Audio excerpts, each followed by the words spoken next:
आज जितेंद्र आव्हाड असं म्हणाले, अर्थात ते टोमणा मारत होते, उपहासाने म्हणत होते की भुजबळांचा काटा कोणी काढला. त्यांना असं सुचवायचं होतं की भुजबळांचा काटा अजित पवारांनी काढला. त्यांनी कारण असं दिलं की त्यांचे संबंध कधीच चांगले नव्हते आणि हे खरं आहे.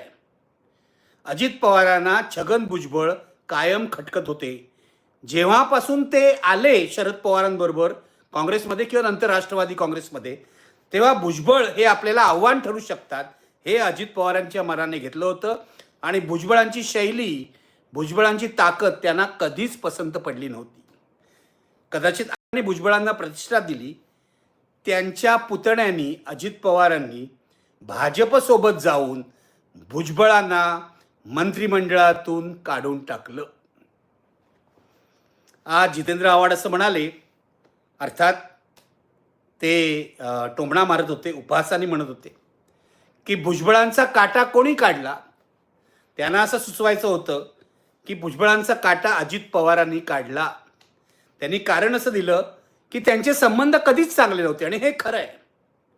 अजित पवारांना छगन भुजबळ कायम खटकत होते. जेव्हापासून ते आले शरद पवारांबरोबर काँग्रेसमध्ये किंवा नंतर राष्ट्रवादी काँग्रेसमध्ये, तेव्हा भुजबळ हे आपल्याला आव्हान ठरू शकतात हे अजित पवारांच्या मनाने घेतलं होतं.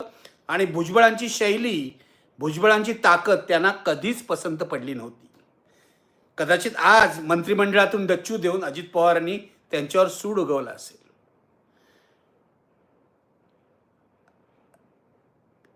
2023 सालच्या घटना आठवा आणि भुजबळ आपल्या सोबत यावे म्हणून अजित पवार कसे प्रयत्न करत होते विचार करा. शरद पवारांना वाटत होतं भुजबळांचा आपल्यावर विश्वास आहे, ते आपल्या जवळचे आहेत, ते जाणार नाहीत. भुजबळ त्यांना म्हणाले असं असं अजित पवार मिटिंग घेत आहेत पक्ष सोडण्यासाठी, मी जाऊन येतो काय होतंय बघतो. आणि ते तिकडेच गेले. आणि गंमत म्हणजे अजित पवारांनी जेव्हा शरद पवारांना हल्ला करायला पहिली मिटिंग घेतली ती भुजबळांच्या मुंबई एज्युकेशन ट्रस्टच्या प्रांगणातच घेतली आणि तिथे भुजबळांनी सुद्धा शरद पवारांवर हल्ला चढवला. मला आश्चर्य वाटतं की ज्या नेत्याने आपल्याला सन्मान दिला त्याच्या विरुद्ध भुजबळ का कडवट झाले. भुजबळांना असं वाटलं का की मोदी सरकारने आपल्या पाठी ईडी सीबीआय लावल्या तेव्हा शरद पवारांनी आपलं संरक्षण केलं नाही. भुजबळ भाजपसोबत जाण्याचं एक कारण हेच होतं ना. त्यांनी राजदीप सरदेसाईंच्या पुस्तकामध्ये मुलाखत देताना हे स्पष्टपणे सांगितलेलं आहे की ईडी सीबीआय पासून वाचण्यासाठीच आम्ही यांच्या पुढे बरोबर गेलो. मग ज्या अजित पवारांना त्यावेळेला भुजबळ हवे होते आता का नको होते. मग अजित पवारांनी भुजबळांचा काटा मनोज जरांगे पाटलांना खुश करायला काढला का, हा महत्त्वाचा प्रश्न आहे. कारण मनोज जरांगे पाटलांच्या आंदोलनाने एकनाथ शिंदे यांच्या सरकारला, महायुतीच्या मागच्या सरकारला प्रचंड त्रस्त केलं होतं.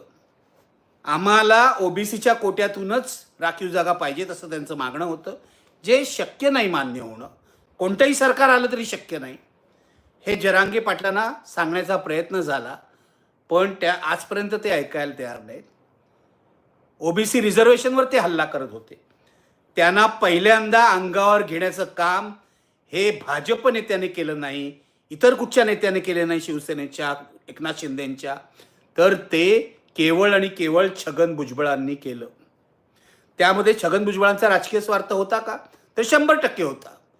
कारण गोपीनाथ मुंडेंनंतर आपणच केवळ महाराष्ट्रातले ओबीसीचे नेते आहोत हे या निमित्ताने त्यांना एस्टॅब्लिश करता आलं हे लक्षात ठेवा.